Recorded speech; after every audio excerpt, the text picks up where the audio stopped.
Oh, there you are, YouTube. Do. Subscribe if you're interested, but also no pressure. Hey, it's not October yet, but it is almost October. I think we got tomorrow, and then the day after that is October 1st. So, something that my wife and I have been doing, well, if you follow the channel, you know we have an advent calendar, a Halloween countdown, and inside each pocket of that uh, calendar, instead of a piece of candy or something like that, we have a movie title in it.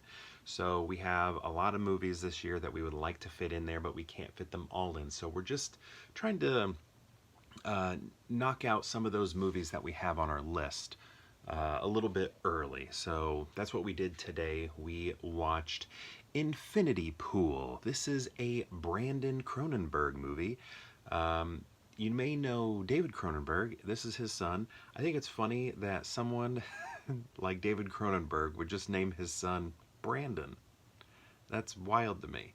He didn't go for something more unique, but also that seems weirdly fitting to not be obviously unique with the name. I don't know, something about that. It'd be like David Lynch just naming his son Mike or something. Maybe I don't. Does David Lynch have kids? I don't know.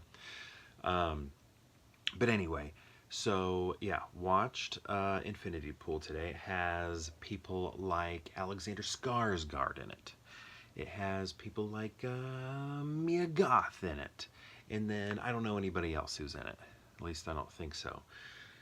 But this was pretty wild because I didn't know what I was getting into. This is one that my wife added to the list, so I went in not knowing anything. She's like, we should watch a movie today. Which one should we do? And I was like, I don't know. What's Infinity Pool? And she's like, I think it's on Hulu or so. I can't remember what streaming service we watched it on, but and I was like, well, let's just do that one. So we put that one on, and like I said, I didn't know. It felt like it was going to be like a vacation horror, like two people are on vacation and then the locals um, try to kill them or something like that. And that's kind of where you thought it was going to go, or they're going to do something awful to them. And they sort of lure, so you have Mia Goth and her man, and then you have Skarsgård and his wife, and Skarsgård and his wife are visiting this place, and it seems like Mia Goth and her man have been here before and are pretty familiar with it, so they're like, let us show you around. And they're doing that, and you're just like, oh, something bad's gonna happen here, something bad's gonna happen. They're gonna, Mia Goth and this guy is gonna like kill them or something, or kill one of them, and the other one's gonna have to find a way to escape. And will they make it by the end of the movie? That's where you think this is going. At least I did. And then what happens is just an accident, that didn't involve the Mia Goth or her man at all. An accident, like a car wreck that resulted, an accidental car wreck that Skarsgård caused by accidentally killing a man is what it ended up happening. And then he goes to prison. Well, first they run away.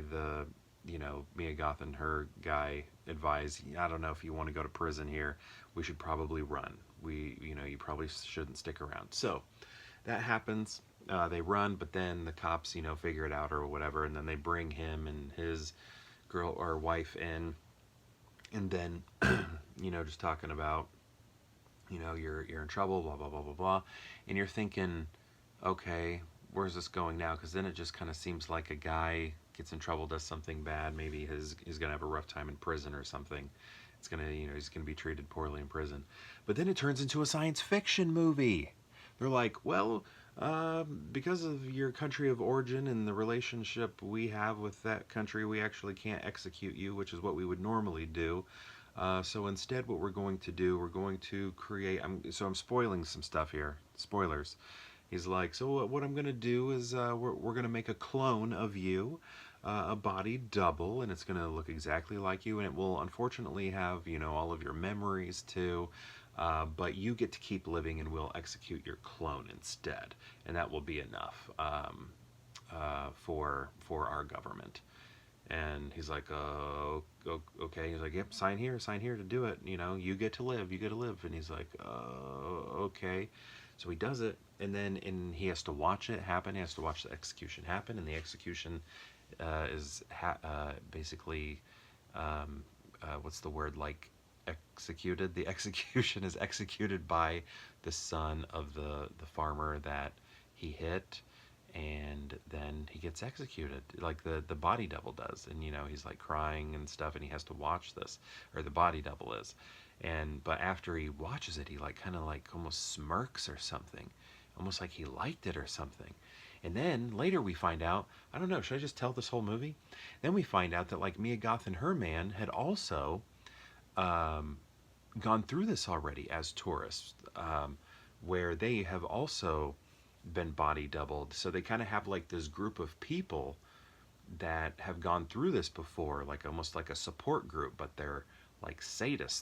They're weird and culty and strange, and you know, like Rosemary's Baby type stuff. I don't know it, or you know, just like almost even The Purge, and I don't know. Just there's a lot of weird stuff going on with them. It was reminding me of so many different movies where this group of people were sort of almost, you know, they're letting Skarsgård in, but at the same time they're terrorizing him as he's in this new group of people who have been body doubled, um, and they kind of go on these joy rides where they're continuing to commit these awful crimes, and then just get body doubled again because the way the relationship between the governments or whatever make it so that they can't actually be executed. Only the doubles can be. So are like free to do whatever they want. They do these huge, enormous atrocities, and then they're just like, you know, no big deal. We'll just get doubled. You know, no big deal. And it's like, what the heck? But the thing that I couldn't quite figure out, unless because it's almost like they're trying to heal him from the pain of the accidental murder that he did, the manslaughter he committed on accident, right? It's almost like what they're trying to communicate to him, but they're doing this by like terrorizing him.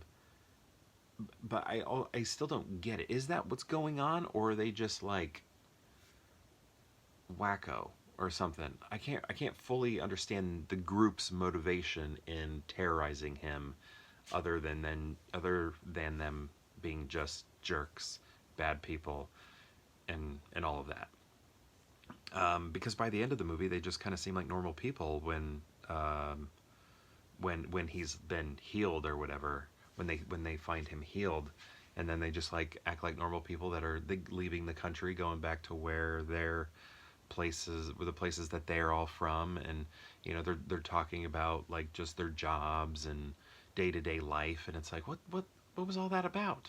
What was that? And then he's still kind of like, what was all that about? What was all that about? And then I'm spoiling this entire movie, and then he just stays behind. He stays behind. So I don't know. It was all very strange. I liked the sci-fi element. Mia Goth, though, ooh, and I mean, it's probably intentional, but I could barely stand her. You know, people always talk about Sherry Moon Zombie and how they can't stand her voice and stuff, and her and Rob Zombie movies. Watch this movie. Tell me who's worse, Mia Goth or Sherry Moon Zombie? Because I'd much rather listen to Sherry Moon Zombie than what Mia Goth was doing in this film, um, especially when she was turning full mean. Like, it was just like, yeah, ugh, it was hurting my ears. My wife and I were just like, ugh. But I feel like I still liked it. I feel like I need to think about it a little. I mean, it just ended, you know, what, 10 minutes ago. Uh, Finished the movie, came down here, and then just, you know, started talking. So I really haven't had time to think about it yet, what those motivations were. It's probably very clear if I just think about it, you know, for another 5-10 minutes or something. But anyway, have you seen this movie? Have you seen Infinity Pool? And if so, what do you think of it? I would love to know. Let me know in the comments below. Supposedly this originally had a NC-17 rating, and then they appealed it. This is something what my wife was telling me when she was looking it up.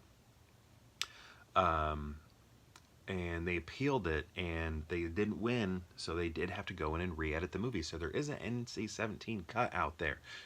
Do they release the NC-17 cut? But yeah, anyway, what do you think of the movie? I'd love to know. Let me know in the comments below, and perhaps we'll see you tomorrow for more Pure Hangout.